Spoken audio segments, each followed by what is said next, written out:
Good morning. Thank you for joining Candid Coffee with RIA Advisors. I am Danny Ratliff here with Richard Rosso. We appreciate you guys joining us this morning. Going to get into a lot of different information. Obviously, a lot of questions. Markets are moving quickly. Concerns abound, no doubt. Do keep in mind that these are no recommendations. We're just talking and kind of going back and forth. We keep this. We call this Candid Coffee because this is candid. We are just little due diligence or disclosures. We are Clarity Financial, doing business as RIA Advisors, a registered investment advisor with the Securities and Exchange Commission. So if you have any questions, you need any help with anything, don't hesitate to reach out. We would love to visit with you. You can do so here with a quick survey at the end, or reach out to riaadvisors.com. So thank you guys for attending today. Richard, been kind of a crazy couple of weeks, right? Another down week with the NASDAQ down 2% yesterday. Those big tech are getting hit a little bit harder than most. Yeah. What are some of the questions you've been hearing? And oh, by the way, before we jump in, sorry, Rich. Yeah, if you have any questions, please do not hesitate to go in the comments and ask. We will try to get to them as we go. And we do try to keep this right at an hour to respect y'all's time. We're not hearing from clients about these topics, but obviously we have this great rally that began, but it looks close to unraveling. We see a few things happening. We have treasury yields that are breaking out, what means that, hey, stocks and bonds are competing for each other again, right? Now the Fed hawks, they're out there, right? Actually, Danny and I have been talking on the show. If you don't tune into our show or YouTube channel on Fridays for Financial Fitness Friday, we've been talking about, and I do not believe the Fed has the ability to increase rates this year. And that is also due to the Fed being late to the game, even though they accelerated those increases in yields, in interest rates. And also the fact that, the fiscal side has sort of got the wheels coming off the bus. And there doesn't seem any semblance of control on what will be spent in a political season. And it seems to be both parties responsible. And then obviously, I have been telling clients, Danny, and I haven't done this in 30 years, but over the last 4 or 5 months, I've been telling clients that you are at a very incredible level for geopolitical risk. And, the Middle East has always been the Middle East. There's always been strife. There's always been flare-ups, but I don't know. And this is purely from my gut, everybody. This has nothing to do with research, because research says we're going to be fine. It's more that this is going to escalate into something different. So you see money coming out of risk assets in the last week, equities, junk bonds, in the fastest rate in more than a year. So obviously dip buyers are like, what's going on? So the S&P fell every day this week. And those top 7, those magnificent 7, they're not looking too magnificent as they've closed 8% lower. But I think for clients and for people that are investing, you just have to keep a level head, because again, you have this upside risk to commodity prices. Okay, this is candid, right? So the dogs are going to bark at me. They don't like the Bella hates high geopolitical risk. We have more risk to inflation, Danny. I understand longer term, we talk about deflation, disinflation. I mean, demographics are miserable. But you do have a lot of institutional investors now that are rotating out of these high-flying equities and putting it into bonds.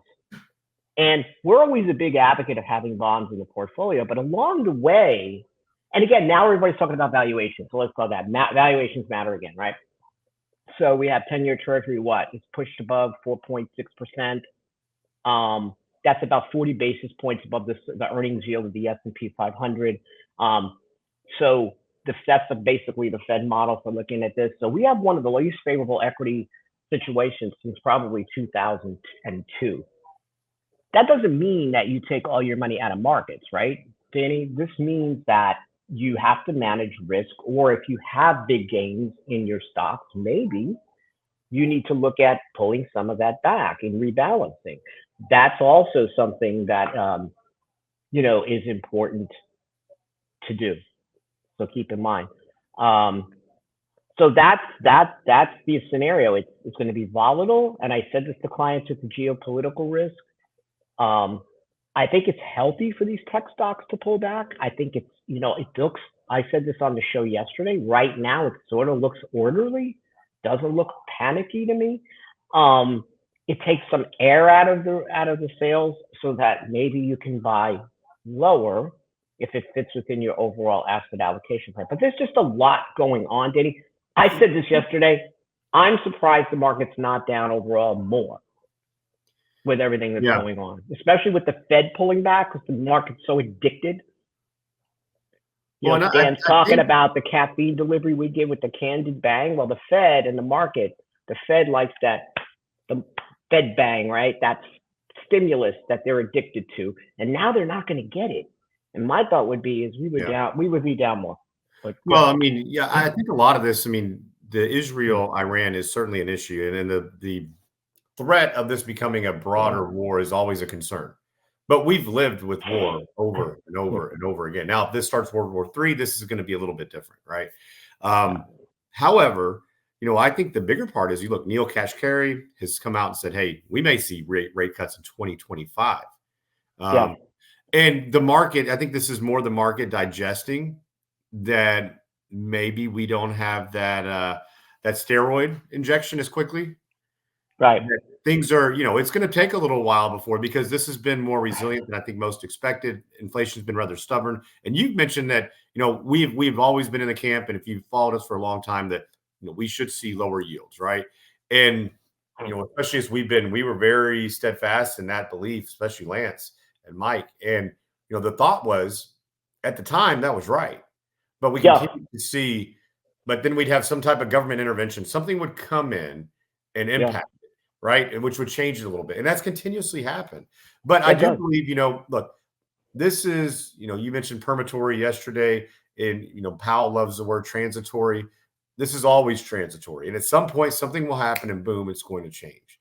At some point, we will see lower yields. It's not a question. I don't believe it's a question of if. I think it's more of a question of when. And I think a lot of that. I agree too. I agree. I think the market, though, this week is just digesting all that, really. I mean, I think that's a big part of it. Right. And, narratives are very strong. So the fact that the U.S. is in some sort of power vacuum based on weak leadership, but there's advantages to this move that we've seen. The advantage is where treasury yields are. And if you want money and safe money, I wouldn't be putting all my money in short-term securities. I would be looking out longer, to your point, on the yield curve. So Tony asked us a question about BAA versus BAA3. Frankly, there's a minute difference. What you just have to remember about BAA is there's a speculative element to it. There's no reason, in my opinion anyway, to go out on that level, even though it has semblance of higher quality. It's let's put it this way, it's medium risk. And if I am probably getting more on treasuries that are 100% guaranteed and liquid than a BAA1 or BAA3. And frankly, it's a nuance of a difference. I only go by BAA. I only go by the broader category. The other minutia that gets funneled in, I'm not worried about. I want to know the overall characteristics of BAA. And in my opinion, if the expected rate of default on anything more speculative, albeit these are not junk, but why, when debt refinancing comes, some of these companies could be in trouble if you get a certain opportunity to buy them. But my thought is, why your bond money is your sleep at night money.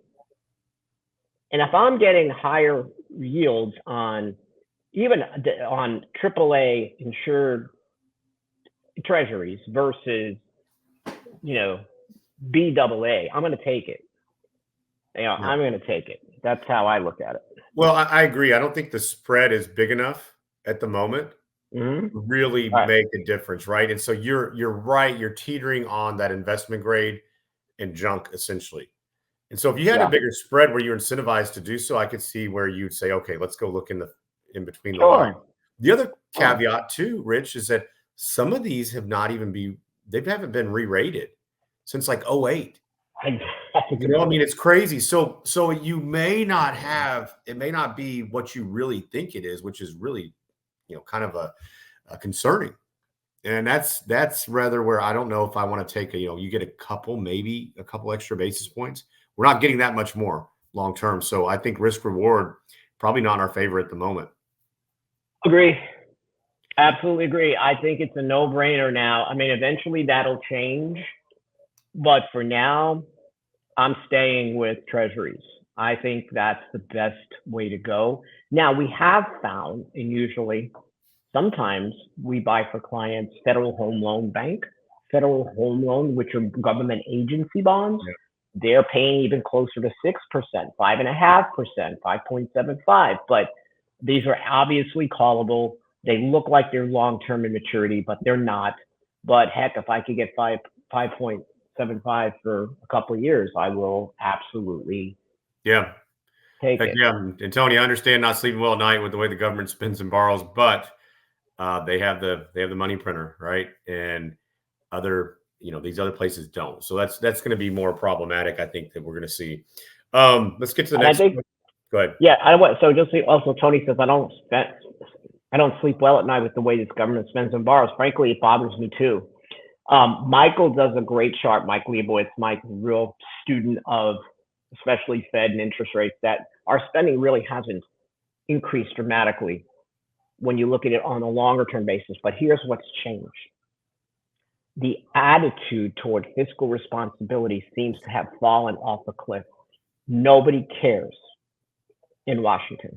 That's my opinion. Like, in other words, who's guarding the hen house? Nobody. We worry about it. They don't seem to worry about it. They only seem to worry about getting elected again. So I agree with you, Tony. I feel the same way. I don't like this. It's bothersome. It's going to lead to Danny's point, lower growth in the future. You're going to have intermediate and long-term rates lower because what's our debt service now? Interest on the debt, what is it, close to $1 trillion now, Danny? Yeah, it's ridiculous. So I agree with you, Tony. Absolutely. Yep, I'm with you. Don't get me started on politics. We'll be here for a long time. Long time. Whatever Danny's got left, he'll lose it. There ain't much. Be on Kojak.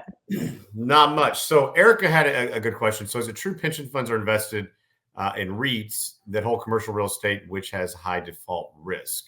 So, Richard, this is one where I think that a little due diligence goes a really long ways. It does. And understanding if you have a pension, which, God bless you. That's amazing. Not everybody does these days. Understand what their funding percentages, what their ratios are. Mm-hmm. And meaning that you can go through their plan documents. They're legally bound to send them out to you once a year. And you can see how well funded they are and what interest rates they're using to get that, because they do play a little bit of, little magic tricks sometimes to kind of hide some of the things that are going on behind the scenes. So you do need to understand that. If you work with an advisor, I'd send that to them, ask them to take a look at it. But yes, problem with pensions in general is these pension funds are essentially, they're going out and interviewing money managers. If they interview me, Rich, and Lance promises, hey, I can guarantee you 5%. And I say, well, I can get you 4%. And Rich says he can get 6%. They're probably going to go with Rich, but they don't understand technically the risk they are taking. And so they have a habit of chasing returns. We've seen this with many pensions. You look at Dallas as a prime example.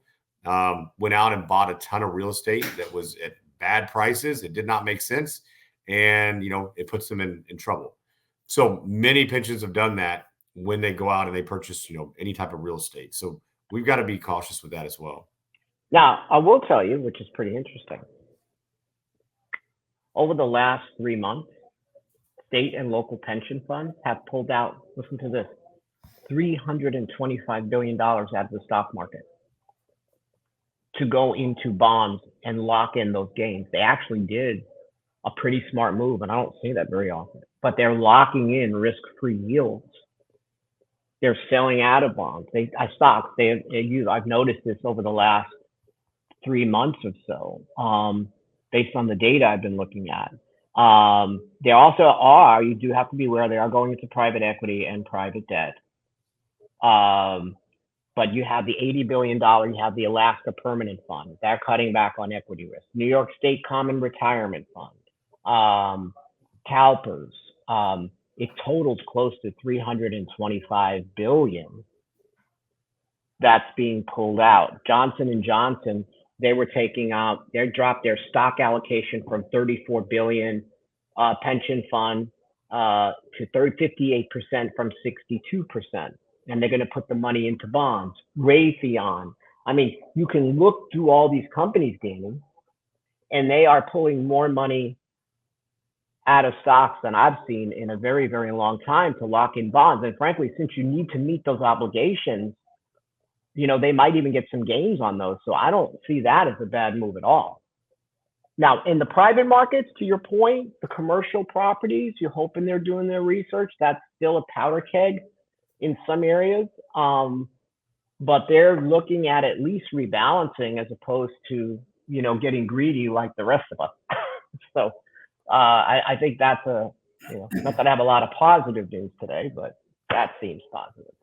No, and I think, with commercial real estate, like you mentioned earlier about when loans come due, there's a problem.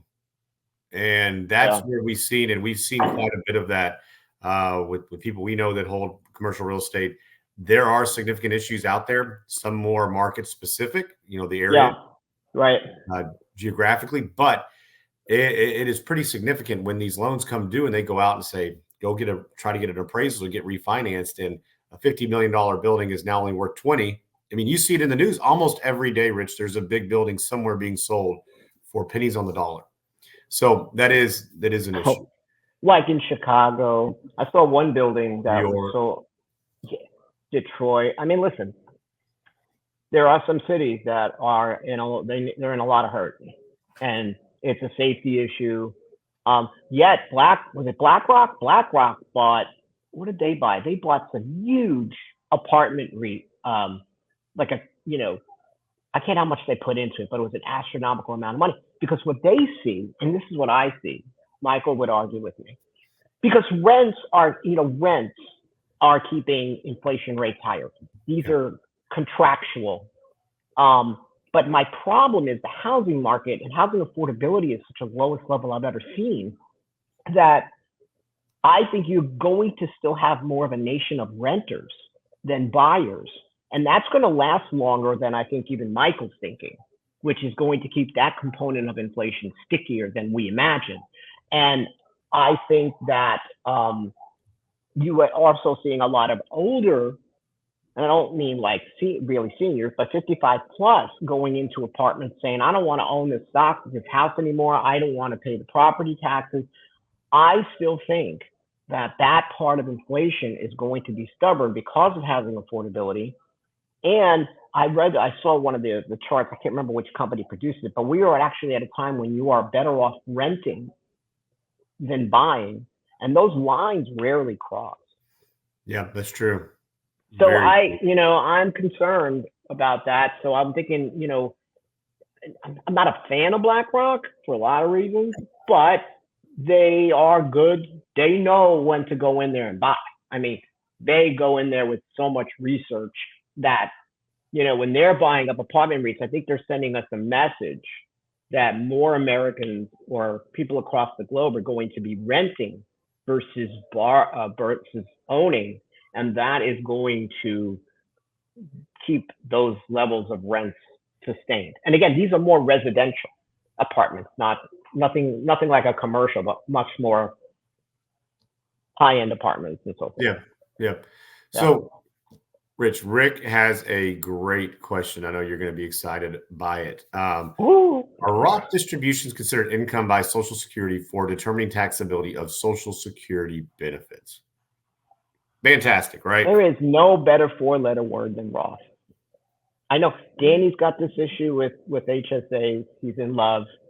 He's got a poster of an HSA up on his wall. I have a Roth poster up. I think, no, it's not triggered by modified adjusted gross income. You got to remember, people don't understand that Social Security is taxable. And it's very easy to get to the AGI to hit it, 50 to 85%. And then, they use something called provisional income. What the heck is that? It's a very seedy kind of formula. It includes not only the stuff you think is income, ordinary income, like dividends and working a job or whatever. It also includes 1/2 of your Social Security and tax-free bond interest. Yeah, so Roth is go back on never that real in the quick though, equation. because that's where most people are surprised, right? Yeah. Number one, they're Well, surprised. who wouldn't be, right? Who wouldn't be? They're But surprised yeah, it's taxed, but then the 1/2 of your Social Security. I mean, that catches most people by surprise. it does. Like, wait a minute, what? Yeah. Seriously? There's some legislation to stop the to stop this whole taxable, Social Security is taxable income. I don't have a lot of confidence that that's gonna go through. It would be nice because you would make sense to me that if I am, retired, that why am I paying taxes on this money? So what Rich is alluding to, if you make between 32 and 44,000, 50% of your Social Security is taxable. If you make more than that 44, 85% of it is taxable. So meaning that if you had $100, $85 of that would be subject to taxation. So, and it's frustrating for many people. It's like, wait a second, I paid all this money in. Now I'm getting taxed when I pull it out. So I get it. That's that back pocket tax we talk about. Listen, it's so sneaky. It's so sneaky. And I think it's underhanded. I think it's ridiculous to tax seniors on Social Security, but that's what it is. So we have to help you plan for that properly. And Roth is an incredible way to do it. Yeah, no, a great way. So kind of jumping back on switching gears here again. So John had a good question, kind of on a topic we talked about a bit ago. The lag effect, right? We've talked about it for a while. Question being, who is being affected by these rates going up as much as they have? Yeah. Where's the impact on the market? And, obviously retail sales have been so resilient. Yeah. I mean, people are like taking a cue from the government, except they can't print dollars in their basement or the attic. I really do think so. I was a jerk during COVID. Remember when the savings rate hit like 33% or something like that? And people were, I was like, oh my gosh, I hate the way I hate the way we're responding to COVID, but one of the positives I saw was savings. And I'm like, Yeah. maybe people will learn now, like during the Great Recession, like there is a Great Recession mindset, like there was a Depression mindset. And I thought, oh, this is great. People are going to save more. They understand you need to save. Totally wrong. Yeah. Something switched in the brain that I'm going to miss out on something. So when you look at credit card debt at the highest level I've ever seen it, outstanding balances at the highest level I've ever seen it, savings rates at some of the lowest levels I've ever seen. It's only a matter of time, but the key is, and Michael said this, and it's absolutely true. The key is labor. And it has nothing to do with the fact that real wages aren't keeping up. In other words, if you're in the top quintile of income earners or the bottom, your wages aren't keeping up with inflation anymore. They started to peak in 2019 and started to come down. So your wages aren't keeping up, but you have a job. And I think this fact that as long as you have a job, as Americans do, they extrapolate out, they buy what they want now, and that pace continues. But I don't know where it ends, Danny. I don't know how people are wiring to think that, my job is secure, so I can do this, because what if we get locked up again? What if we get closed down again? So yeah, it's only a matter of time, but it just keeps astounding me what that matter of time. If you haven't read, so the last jobs report was like 303,000 jobs, so I can't remember. It was astounding, and it throws everybody off. All these numbers are messed up, partially because of immigration. If you go to a Real Investment Advice blog, type in immigration, Lance wrote an article for Newsmax. He brought it over to the site. It's one of the best articles I've seen as to why we're seeing these employment numbers the way they are. Not only that, you might remember this, Danny. When we were learning about markets, working for our firms, early on, they would say, listen, there's going to be this great baby boomer crisis. When baby boomers retire, They're not going to invest in stocks anymore. They're not going to spend anymore. They're going to move all to bonds. So the whole stock market is going to be cataclysmic. What have we found out? It's been the opposite. People are younger today, right? They are healthier. They have housing wealth. They have market wealth, and they're out there enjoying it. Well, that's also something that was not contemplated by the largest financial firms, Goldman Sachs, Bank of America. They all said the great baby boomer crisis. When they retire, the whole system is going to collapse. And they've done nothing but keep the economy moving along.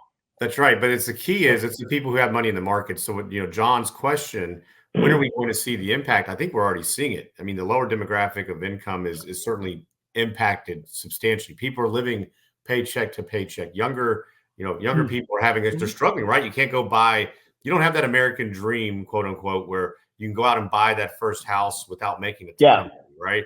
The income doesn't keep up with that. We haven't seen the wage growth. So that's been another issue that I think that we're having to deal with. And, if you look at that, you mentioned the retail sales. I really anticipated, this last retail sales that came out was like what it beat. And then they revised from like 0.5 to 0.9, almost doubled the last ones, which I was expecting a revision down. I think this is a tale of two economies, Danny, because no doubt. Think about it this way. Darden Restaurants owns Olive Garden. Olive Garden sales are down, and that's to me a middle income market. People like their breadsticks and salad, they're not going. Red Lobster is probably going to file for bankruptcy. I told Lance that, and he goes, "Oh man, I really like their biscuits." Yeah, no biscuits. So when's the last time Lance had one of those biscuits? This has been decades. 1983. Yeah. So what I'm saying is, you are seeing where this middle quintile to lower, based on real wages dropping, because the lowest quintile of income, their real wages are down the most. They're not going out to eat as much anymore. It's this higher end. Even though it's painful, they're still doing it, because when Olive Garden and Red Lobster can't make it, and Red Lobster cited traffic, but they also cited labor costs. That's another thing, in my opinion, that is going to keep this inflation sustained. There are prices that are built into now checks when you go to the restaurant that you didn't have before. More people have these jobs as careers. So we got a friend that owns one of the restaurant chains in town. And he said, "Rich, we've had to give waiters and waitresses, this is not a temporary job. This is their job. 401k, health insurance, reasonable wages, which means, and our input costs on food have gone up or double, at least 25 to 100%, depending on the item." I said, "Do you ever see those costs coming down?" He goes, "No. Nope, we're not even thinking about it." And our margins haven't changed. Our margins are thinner than ever, but we needed to increase cost to the consumer. So that's why, again, it's nothing that now John's talking about pepper cheesy biscuits, and I'm totally gone, because I would just like to have a tub of those. So I'm with you. I don't know how long this lasts, but it is amazing to see. And guess what, Danny? We know this. There's still a lot of cash in the system from the fiscal side. And I think we, as a firm, underestimated that. How much cash is out there? Well, but the reason would be is that you look at it, and okay, you wrap your head around it. Here's how the market's going to digest this. Here's what happens. And then the moment, you're okay, boom, what happens? You get another round of stimulus. And then another, and then something else gets that they did 6 months ago or a year ago. They finally begin to roll stuff out, and so they're doing so strategically. You think about what happened back in October. Student loan debt had to start being repaid. Well, what happened? Inflation Reduction Act funds came out in the middle of nowhere to kind of smooth that dip over, I think. And it's been strategic. I think it's smart in a lot of ways to kind of mask the problem. But yeah, it's been difficult. This has been a challenging environment for the last several years. We've talked about how, we don't have that long just bull market, so to speak. I mean, you think back to 18, you've had, 18 technically a really good year. You get a decline at the end of the year, worst decline since the Great Depression in the fourth quarter. Then you get 19, a great year. 20, you have another humongous decline. COVID, right? 21, good. 22, I mean, here we are. Well, this goes to the question, actually. You are opening the door to, you're opening the door to Paul's question about the yield curve. Because when Mike wrote an article that culminated, 2 to 10s, looked at all the variations of the yield curve since 1980 and found out when they're inverted, at least 50% of the time it leads to recession. But he did dare write this in an article, and he says, this time is unique. And we just said why. Massive stimulus from the pandemic continues circulating throughout the economy, offsetting the adverse effects. So some of these metrics that we follow are not working now until this cash drains out. So economists underestimated the amount, how much and for how long the economy would benefit from unprecedented fiscal stimulus and a Fed that's been asleep at the wheel. How many times have I said, Danny, that second stimulus package, we said it was unnecessary. The economy was already coming back. You could have been a lot more targeted with that second stimulus. It was then that Larry Summers came out before that and said, Obama's former economic advisor, don't do this. This is going to lead to inflation. And everybody on that side of the aisle poo-pooed it. Yeah. But he was absolutely correct. And that's why we also continue to underestimate the labor market. And that's where Lance linked in immigration that we're not considering right now. They have been underestimating the stunning how economists have underestimated the BLS payroll report. Ongoing, including us. We just scratch our heads when these numbers come out. Scratch our heads.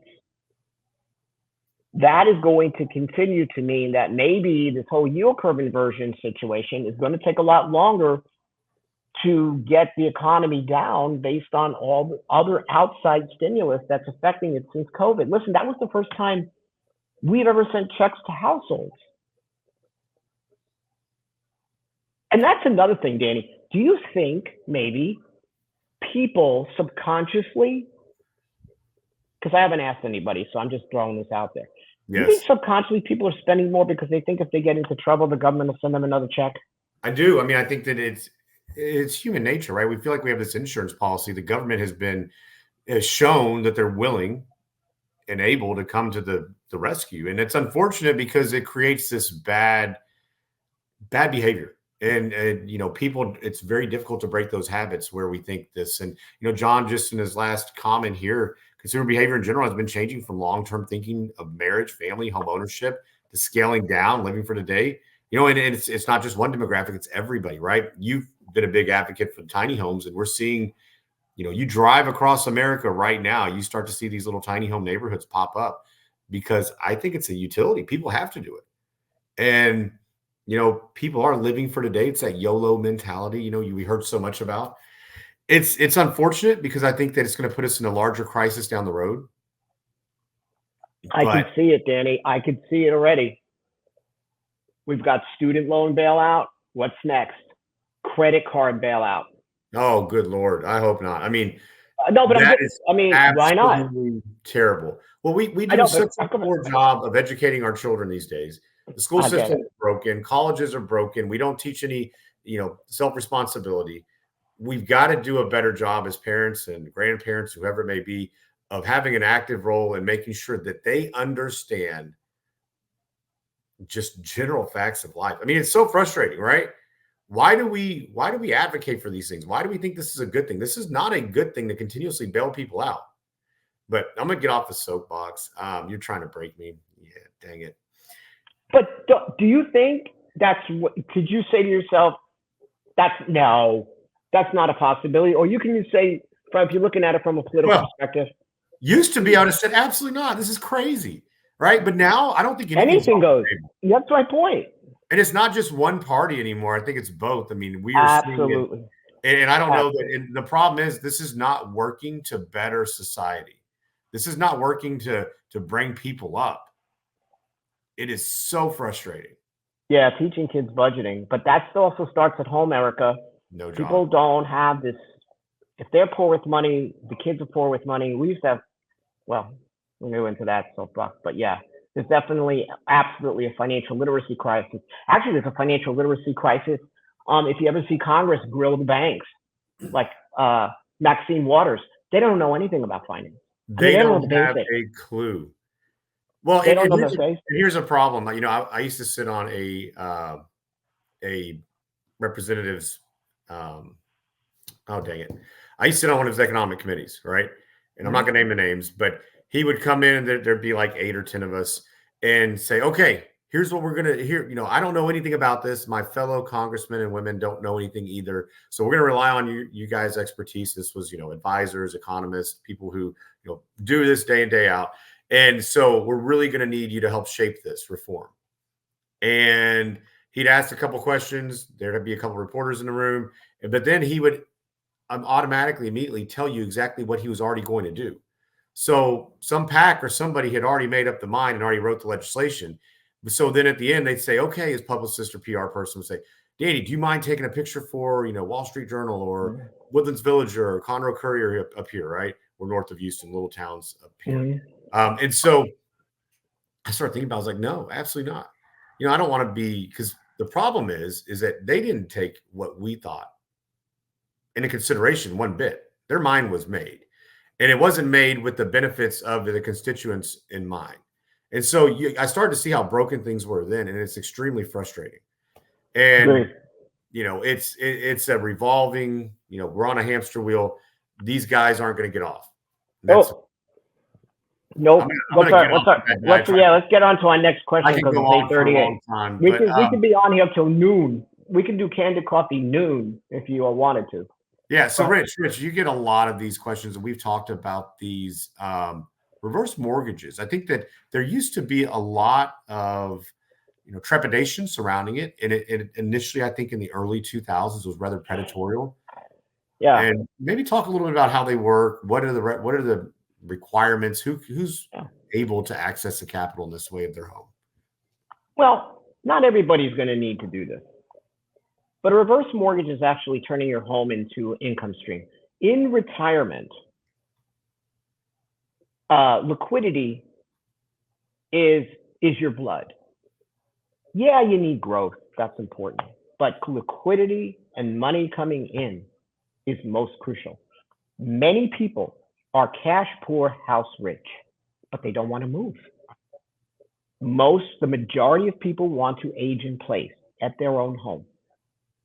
Therefore, if they have a paid off mortgage, and I had to do this for somebody years ago, paid off mortgage, nice house, rarely no savings, that's a problem. Therefore, I can turn my house into liquidity.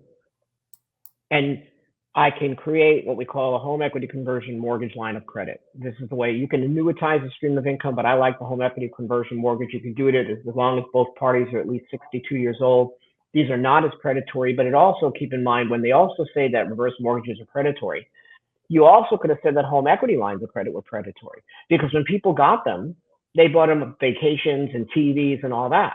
You know, a lot of seniors, when they first took out these mortgages, they went and did things that they shouldn't do.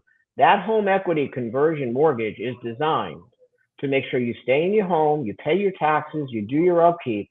When you die, the loan gets paid off.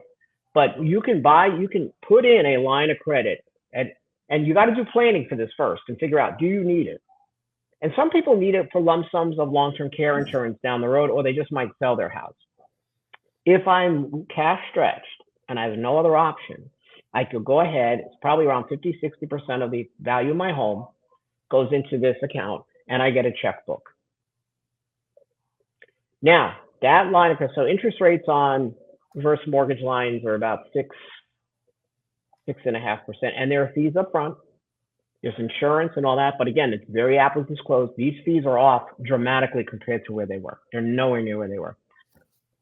what you hope is that you're 62 years old. You put in this line of credit on your home because you feel like this is the house you're going to live. You're going to die in this house. You're going to do all your renovations. You're going to age in place. This works especially good for married people. We're going to stay in our home. I put this line of credit at 62 and I don't touch it. That line of credit is going to earn a rate over time, and it's also going to go up by the value of your home. So by the time you're 82, you could have a really nice chunk of change that can be used for emergencies. You can use it for long-term care. So we'll use it in our planning to see if that's a source of liquidity and you really are adamant about staying in your home. Now, what the insurance prevents is, say you die and your loan is more than your house. A lot of times the house could be more than the loan, right? But say the loan is more, the house doesn't go up in value, you took out more money than you took the max. The insurance prevents them going after your estate. So if your kids want your home, this is a problem, but believe me, they don't. So home equity conversion mortgage, right, Danny, you have to do it from a planning perspective. You have to keep it surgically examine. One, do you need it? Two, how much? Three, how you're going to use it. You just don't get a home equity conversion mortgage so you can buy more stuff. It's because you cannot meet your daily fixed expenses. Yep. And that's where, right, you need it to stay alive. And you can also create, if you're not very good with money, an annuity stream, like you bought an insurance policy that every month you're just going to get a check. Well, but it is still your home. It's still your home. And so, there is a way to use these, because people go, oh my God, no. Like they do that about annuities. Oh, no. Because they don't know. They've heard bad things and they think they're all bad. But if you work with a planner or a fiduciary, they're going to help you understand whether you need it and whether it's a good thing or not. Yeah, I think that people who are scared about that, they know somebody has been taken advantage of, and the benefit of that is great in a lot of ways. That having a little bit of maybe awareness to understand that, is this right? There's been areas that have been gentrified, areas that weren't very, homes were cheap. All of a sudden, you get them in a downtown area where everybody wants to come into this specific area, and you see the cost go through the roof. Well, these people don't have assets. It may be a second or third generation home. And this is where it's been predatorial, is that they go and give somebody a bunch of money who's never had money before. They don't have any advice around it. Right. They go out, they blow the money. They don't keep up with the maintenance. They don't keep up with the things that they're required to do. Right. And then the problem is the house gets taken from them. And so people are like, oh my gosh, this is terrible. So when used properly, I think it's great. Now they do have where you have to take a class if you're going to entertain, getting one of these. There are some things that, they put some guardrails, so to speak. And as you mentioned, most of the time your kids don't want the home. Unless, I tell everybody, unless it's on a river, beach, or a mountain, they likely don't want your home. Now, if they can still get your home, though. So keep in mind, if let's say your home's worth $500,000, you take $100,000 out to live on, you go to sell it, you can buy it, refinance it, buy it back from the bank, or you can sell it, collect your $400,000 while they get their $100,000, right? So there's still equity within the home depending on how it's used and what you have. So keep that in mind. It's not as bad in that aspect. And yes, Erica, you mentioned it's a lot different than a home equity line of credit, because you're not, making those payments all along the way. That's the main difference. You don't have to pay it back. Correct. You don't have to pay it back. Now, I did have clients that had reverse mortgages during the financial crisis and actually used them responsibly. So what we did was I told people, listen, we're not going to sell the stocks from your portfolio. They also had cash value life insurance. And I said, we're not going to sell anything. Here's what we're going to do. You're going to take these sources from the home equity line and all this stuff, or the reverse mortgage, right, to manage your expenses for 1 year.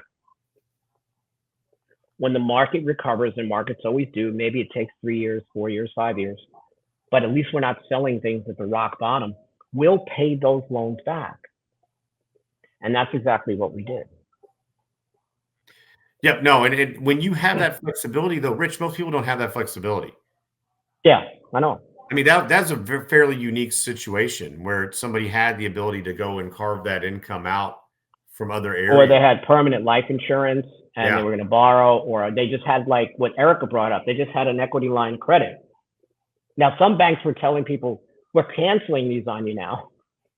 But I did have some clients that they had such a low equity line of credit based on the value of the house, they were still able to do that. And they understood, oh my gosh, I got to take on debt. Better than selling Procter and Gamble stock. It's going to be probably up 100% in the next 5 years, and we'll pay it back. And that's what we did. It was a risk, but at least we didn't sell those stocks at a lower price. Yep. So Tony had a question on the Yeah. Roth conversion. So if an individual has a tax loss this year, say 10,000 is in a 20% tax bracket, individual considers converting 50,000, you have a 10,000 loss, 20,000 effective tax rate to a Roth IRA. Perspective on doing the conversion, which assets would you put into the Roth? So I think first and foremost, we need to understand the $10,000 loss on what that can be offset against. Yeah, because I think he's thinking that it's offsetting your ordinary income. So if Correct. you have a capital loss, you say you have a $20,000 capital loss, a gain, and you have a $10,000 capital loss, short or long term, you can offset that. But if you have no capital gains, then that 10,000 can only offset $3,000 of ordinary income every year. So that's not going to be such great. That's not going to help you avoid taxes. It'll take some of the tax burden away, but it's not going to really do a lot for you from a tax perspective. But from the concept of the Roth, Danny, from a longer term, having we call it diversification of accounts. I want you to picture a farm. You all own a farm. And the only thing you have on this farm is one animal. And that animal does everything for you. That doesn't work, right? I mean, everybody's got all their money in pre-tax accounts. Every time they spend, it triggers an event across the board. Social Security taxation, income taxation, Medicare IRMA surcharges, all this stuff. What if I had 3 animals on my farm? I had a pre-tax animal, I had a Roth animal, and I had a brokerage animal. I can get sustenance, income sustenance from all 3 of those in the way that fits within a tax bracket that doesn't burden me. So I'm a big fan of you converting either with up to a tax. So you have room now, the 22 and 24% brackets, right, Kane? I don't think the Tax Cuts and Jobs Act I think that's going to sunset. Biden already talked about it. They're not going to. Well, we talked about this yesterday on, you pay your fair share. They're looking to raise taxes at some point. So letting that sunset's easy. So if you're going to look at this, you probably have a tight window that you want to address this with. Now, maybe it changes, but the way they're spending money, I would anticipate at some point you have higher taxes. I'd be more inclined to do it now versus later. But keep in mind, you just mentioned, keep consideration if you're over 60. Well, actually, if you're 63, you need to start worrying about Medicare IRMA charges, right? Those Medicare premium surcharges. If you make too much income, which that Roth conversion will be considered and moved towards that. So there's a lot of moving parts that we need to be considerate of. And that is one of them. So that's one I feel like, Rich, is probably the one that catches most people by surprise. We talked a bit about Social Security and how people don't realize it's taxed, but that IRMA charge for Medicare comes up. So understand, and it may be okay to go ahead and pay that, meaning that you're going to pay, and if you're married, it'll be for both you and your spouse, you're going to pay an additional premium on that Medicare charge, on that Medicare premium. Is it worth it? Could be, depending on where taxes go. The problem I think many people have, Rich, is it's so darn hypothetical. We don't know. We're dealing with some unknowns. And so when we do Roth conversion analysis, a lot of times it's super aggressive, especially right now with the thinking that this will sunset here in 2026, meaning that we have 24 and 25 to take advantage of this. So the software will typically say, and we run all hundreds of different analysis, it will suggest to be more aggressive now. And it may say, hey, go ahead and pay these. But what is the intent? How do you want to use these assets? A lot of this also can go down to legacy planning, right, Rich? Because now we've got to think about, if we die, we have funds in a traditional IRA or 401k, any pre-tax retirement account. How do those move to our heirs? And what does that look like, right? I mean, we've talked about these this 10-year time frame that you have to take these required minimum distributions. Well, and then we get verbiage again this year saying, well, don't worry about it on inherited IRAs. Don't worry about taking that. You still have to take it out within the 10 years, but you don't have to take the required minimum distribution, meaning you have to take it each and every year. So Right. a lot of moving parts with this, but like Rich said, I think that we are very inclined to utilize one of a Roth conversion, especially over the next 2 years. Yes, and to Danny's point, which is very important, if your IRA is going to be a legacy asset for your children, the traditional pre-tax IRA has become obsolete.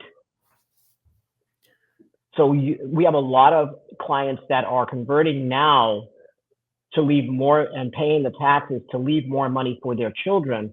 Their children are professionals in higher tax brackets, so doing this over 10 years on distributions of a pre-tax account would put them in a detrimental tax situation, but now they have tax-free. Big difference. So go back. Let's go back to Tony's question, finish that up too, because obviously we like the Roth, clearly. Roth and HSA is fantastic. But what type of assets would you put into that Roth? Well, it's a little different than I would say for pre-tax, but I would make, depending on my need for it, right? If this was a legacy asset, I would probably, I'm just saying what I do. It's 100% stocks. That's not going to be for everybody.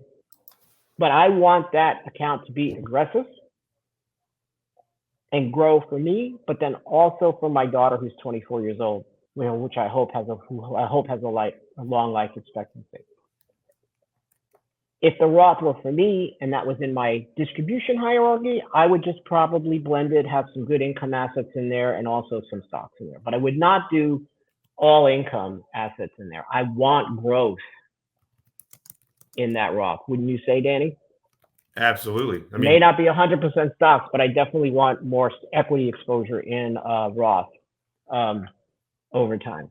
Well, and if we're looking at how to recreate income in retirement, it could be a great resource where, we say, okay, this account's going to be a little bit more aggressive. This one may be more conservative. Mm-hmm. I've seen people go as far to, like you said, maybe it's not all 100% equities, but I have seen people where they would say, I want to put all my equities or high growth assets in this Roth. I'm not going to touch it. That these funds over here I want for distribution purposes. Now, this can be a mistake too, because if we're making distributions, we still need to combat inflation, right? And if we only have fixed income, that may not be getting to our goal. Like I agree. So I'm not the biggest fan of doing specifically that, but I think that there can be ways to look at it a little bit differently. Yes, I think you just want to have think a bit more equity exposure first with the allocation that you feel comfortable with. Yeah, I mean, I use large company dividend stocks. Your companies I know. I'm not like using Bitcoin or anything crazy. I want names I like and know, and I think and have heavy cash flows. Yeah. But everybody's different. But the premise is that should be a more aggressive account, whatever that means to you. Yeah, no, I certainly agree. So I think we've kind of gotten a lot of the questions. I wanted to hit on one thing you mentioned earlier. So you mentioned that this could be a good time to maybe take some chips off the table, right? And you and I are getting a lot of questions, I think, RIA in general, because it's a blessing and a curse. We are active money managers, so we're different than most. Most advisors in general are more buy and hold, set it and forget it. We're going to rebalance a 60-40 portfolio, and that's going to be it. Whereas we have the ability to overweight equities. We have the ability to remove asset classes or sectors altogether. We have, and we underweight as well. But we don't just take everything off, nor do we don't make knee-jerk reactions. And so I think this is really important. You mentioned that this could be a good time to maybe sell a little bit, take some profits, right? Don't take a machete. Don't take a machete. Yeah.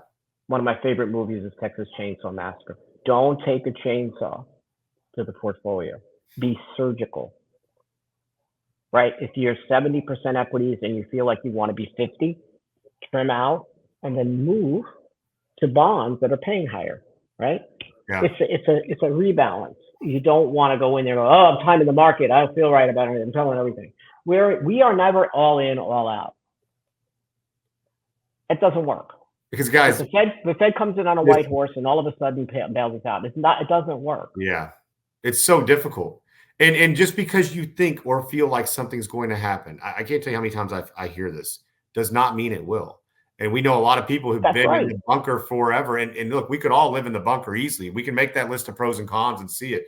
But the unprecedented amount of fiscal and monetary policy has continued to go on with probably no end in sight. You know, we talk about this. They are trying their best to take a recession out of the business cycle. At some point, it's going to happen. It's ridiculous. I mean, we don't allow. I just said this to a client the other day on a meeting.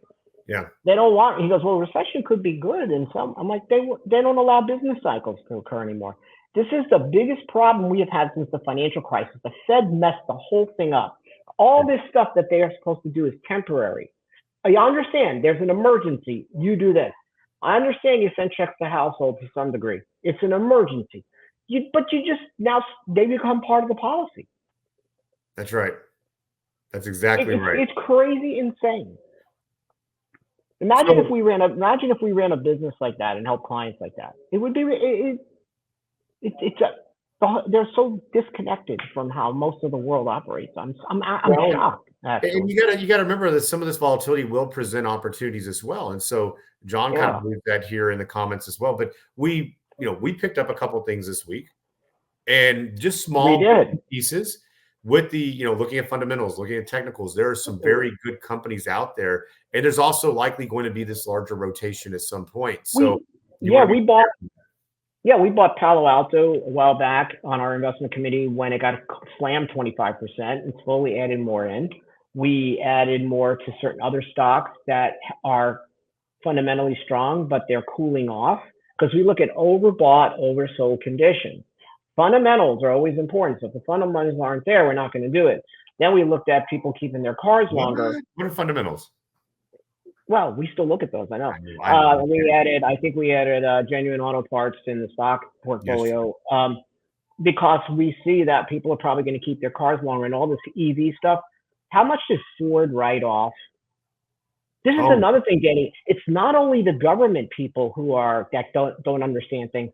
I am shocked by CEOs that you would think know their customer, know their market, and get pulled into product that the government is trying to create the market for, and then pay the price. I think Fred, maybe Fred and Barney, Ford. What did they take? A $4.7 billion hit? Oh, it's huge. Because of EVs that are just. But also that goes to show how quickly a change in government interaction or intervention can impact things, right? You take away the subsidies, big change, boom, right? You take away the tax credits, big change in behavior. So, or you eliminate or just change a little bit, you see a large change in these things. And people are understanding, like, what you can and can't do with them, the limitations. Danny, so the CEO, former CEO of Toyota did a TED Talk talking about how we're nuts, literally, in a very professional way. They've been making hybrids for years, and they said, this is the way to go. Transition, use hybrid. Hybrid will be accepted. It's the best of both worlds. And then you don't have the grid. You don't have the infrastructure for any of this. They ran that dude out on a rail. You should have seen how that guy was lambasted. Now Ford goes, I think hybrid would be a better way to go. I'm just the dumb decisions. I understand them by government. I have a really tough time with shareholders and company. If I'm responsible, I know if it was you or I sitting in that seat, Danny, because of the ethics we have, we'd be like, you're ridiculous. Our clientele, they're in Kentucky. They want big trucks. EV is not dependable right now. Yeah, we can do R&D, but we're not going to put all these billions of dollars into this. It's going to be a losing game. These CEOs are making stupid decisions. When I was listening to conference calls during right after COVID, it was nothing about profits. It was all about diversity, equity, and inclusion, and how many EVs they can build. I'm like, well, what happened to the business? Now I don't hear that anymore. I'm hearing more, but it's the groupthink. I understand it in government. I having a really hard time in the private sector. I'm not, like what I think it was it John or Stan or saying I can't sleep at night. I can't sleep. I couldn't sleep at night over that. I still can't sleep at night over that when Ford is making these dumb decisions. Okay, we're done. Because now my blood pressure is starting to go up. Woo! You're talking about me. Look at you getting going a Yeah, little bit now here. Danny got me off the rails. Yeah, that's great. I was just going to sit Do we here have see any how more long questions? we I can know we're go. going to wrap this up. How many more questions we got? I set a timer for you, Rich. We actually don't have any more questions. So, guys, thank you so much for joining us. It's just past the hour. We appreciate your time. You have any questions, please don't hesitate to reach out to realinvestmentadvice.com. We're always happy to help any way that we can. Also, if you would take the survey at the end of this, that'd be fantastic. Let us know what other types of topics you'd like for us to cover. We do a lot of lunch and learns, webinars, very more specific. This is really just to spend some time with you guys, answer some questions you have. We appreciate y'all so much. Have a great weekend, and we will see you guys on Monday.